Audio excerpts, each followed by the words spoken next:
क्या आपने कभी सच में रुककर ये सोचा है कि जो चीनी आप रोज अपनी चाय, कॉफी या मिठाई में डालते हैं, वो आखिर बनती कैसे है? एक छोटा सा सफेद दाना जो हमें सिर्फ मिठास देता है, लेकिन इसके पीछे छिपी होती है एक बहुत बड़ी, जटिल और हैरान कर देने वाली प्रक्रिया। आज हम आपको लेकर चलेंगे एक ऐसी दुनिया में जहां मेहनत, मशीन और विज्ञान मिलकर एक साधारण से गन्ने को बदल देते हैं मीठी चीनी में। तो वीडियो को आखिर तक जरूर देखिए, क्योंकि जैसे जैसे ये सफर आगे बढ़ेगा, आप हर स्टेप पर कुछ नया सीखेंगे और अपनी रोजमर्रा की जिंदगी की इस आम चीज को एक बिल्कुल नए नजरिए से देखेंगे। सब कुछ शुरू होता है खेत से, जहाँ किसान महीनों तक मेहनत करता है। गन्ना उगाना कोई आसान काम नहीं है। तेज धूप हो या भारी बारिश, सर्दी हो या झुलसा देने वाली गर्मी, किसान हर मौसम में अपने खेत की देखभाल करता है। वो सुबह जल्दी उठता है, खेत में पानी देता है, मिट्टी को तैयार करता है, सही समय पर खाद डालता है और फसल को कीटों और बीमारियों से बचाने के लिए लगातार निगरानी रखता है। कई बार हालात मुश्किल होते हैं, लेकिन फिर भी किसान हार नहीं मानता, क्योंकि उसे अपनी मेहनत पर भरोसा होता है। धीरे धीरे वही छोटा सा पौधा लंबा, मजबूत और रस से भरा गन्ना बन जाता है।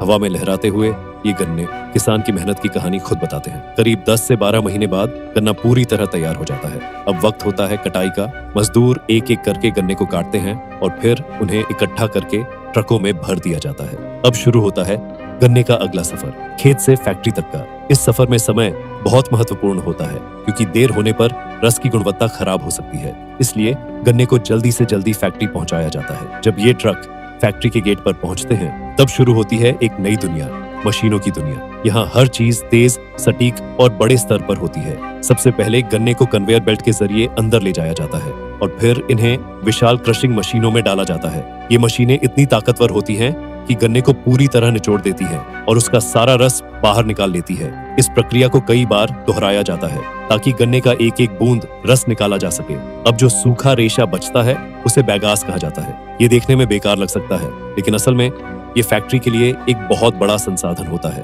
बैगास को बॉयलर में जलाया जाता है, जिससे भाप और फिर बिजली बनाई जाती है। यानी जिस गन्ने से रस निकला, उसी के बचे हिस्से से पूरी फैक्ट्री चलाने की ऊर्जा तैयार होती है। ये न सिर्फ खर्च को कम करता है, बल्कि पर्यावरण के लिए भी बेहतर होता है, क्योंकि इसमें बेकार कुछ भी नहीं जाता। अब बात करते हैं उस रस की, जो अभी अभी गन्ने से निकला है। देखने में ये रस हल्का, साफ और मीठा लगता है, लेकिन असल में इसमें कई तरह की अशुद्धियां मिली होती हैं, जैसे मिट्टी, छोटे छोटे रेशे और अन्य कण। इसलिए अगला और बहुत जरूरी स्टेप होता है सफाई। इस रस को बड़े बड़े टैंकों में डाला जाता है, उसमें चूना मिलाया जाता है और फिर इसे एक निश्चित तापमान पर गर्म किया जाता है।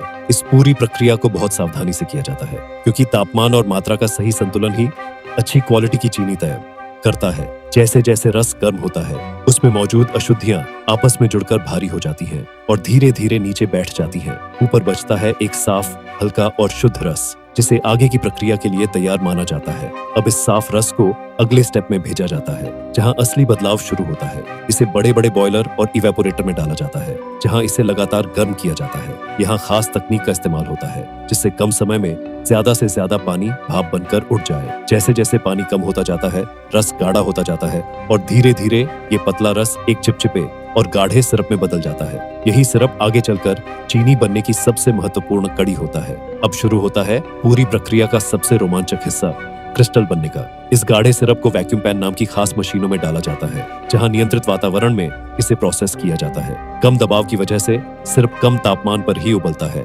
जिससे उसकी गुणवत्ता बनी रहती है और वो जलता नहीं है। अब इस सिरप को धीरे धीरे ठंडा किया जाता है और इसी दौरान इसमें सूक्ष्म स्तर पर क्रिस्टल बनने लगते हैं। शुरुआत में ये क्रिस्टल बहुत छोटे होते हैं, लेकिन समय के साथ ये बड़े होने लगते हैं। हर क्रिस्टल अपने आसपास के सिरप से शक्कर को खींचकर धीरे धीरे आकार में बढ़ता जाता है। यही वो खास पल होता है जब एक तरल पदार्थ ठोस में बदलता है। इसी प्रक्रिया को क्रिस्टलाइजेशन कहा जाता है और यही चीनी बनने की असली शुरुआत होती है। कुछ समय बाद ये मिश्रण तैयार हो जाता है, जिसमें अब ठोस क्रिस्टल और तरल दोनों मौजूद होते हैं। लेकिन अभी प्रक्रिया पूरी नहीं हुई है, क्योंकि इन्हें अलग करना जरूरी होता है। इसके लिए इस्तेमाल होती है सेंट्रीफ्यूज मशीन। ये मशीन बहुत तेज गति से घूमती है, जिससे भारी चीनी के दाने अलग हो जाते हैं और हल्का तरल अलग हो जाता है। इस तरह कुछ ही समय में दोनों को पूरी तरह अलग कर दिया जाता है।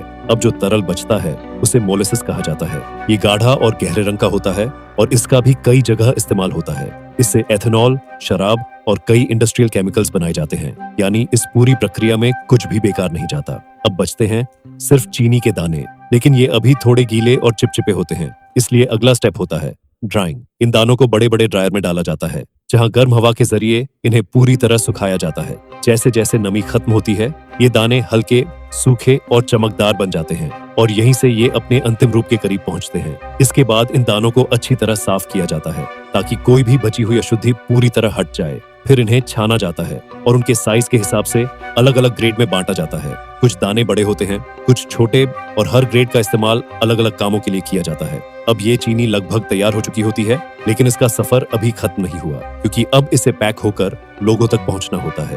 अंत में ये तैयार चीनी पैकिंग यूनिट में पहुंचती है, जहां पूरी प्रक्रिया एक बार फिर मशीनों के भरोसे होती है। यहाँ हाई स्पीड ऑटोमेटिक मशीनें काम करती हैं, जो हर सेकंड सैकड़ों पैकेट तैयार कर सकती हैं। सबसे पहले चीनी को सटीक मात्रा में तौला जाता है, फिर उसे अलग अलग साइज के बैग या पैकेट में भरा जाता है। कहीं 1 किलो, कहीं 5 किलो और बड़े स्तर पर 50 किलो तक के बोरे भी तैयार किए जाते हैं। इसके बाद इन पैकेट्स को मजबूती से सील किया जाता है ताकि चीनी पूरी तरह सुरक्षित रहे और उसमें नमी या गंदगी ना जा सके। फिर इन पैकेट्स को कन्वेयर बेल्ट के जरिए आगे भेजा जाता है, जहां उन्हें बड़े बड़े कार्टन में रखा जाता है और ट्रकों में लोड कर दिया जाता है। अब शुरू होता है इसका आखिरी सफर, फैक्ट्री से बाजार तक का। ये ट्रक सड़कों से होते हुए शहरों, कस्बों और गांवों तक पहुंचते हैं, दुकानों में उतरते हैं और फिर वहीं से ये छोटे छोटे पैकेट हमारे घरों तक आते हैं। और इसी तरह खेत से शुरू हुआ एक लंबा सफर आपकी रसोई तक पहुंचकर पूरा होता है। अब जरा एक बार फिर सोचिए, जो चीनी हम हर दिन इस्तेमाल करते हैं, उसके पीछे कितनी लंबी, मेहनत भरी और तकनीक से भरी यात्रा छिपी होती है।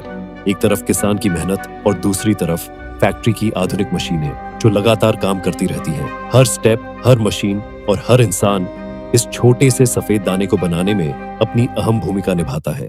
तभी जाकर ये चीनी हमारे हाथों तक पहुंचती है और हमारी जिंदगी में मिठास घोलती है। तो अगली बार जब आप अपनी चाय, कॉफी या किसी मिठाई में चीनी डालें, तो सिर्फ उसकी मिठास का आनंद ही न लें, बल्कि एक पल के लिए उसकी पूरी कहानी भी याद करें। अगर आपको ये वीडियो जानकारी से भरपूर और दिलचस्प लगा हो, तो इसे लाइक जरूर करें और ऐसे ही शानदार और ज्ञानवर्धक वीडियो देखने के लिए चैनल को सब्सक्राइब करना बिल्कुल ना भूलें। और हाँ, कमेंट में जरूर बताइए कि आप अगली बार किस चीज की असली प्रक्रिया जानना चाहते हैं। हम मिलेंगे आपसे एक और नई और दिलचस्प कहानी के साथ। धन्यवाद।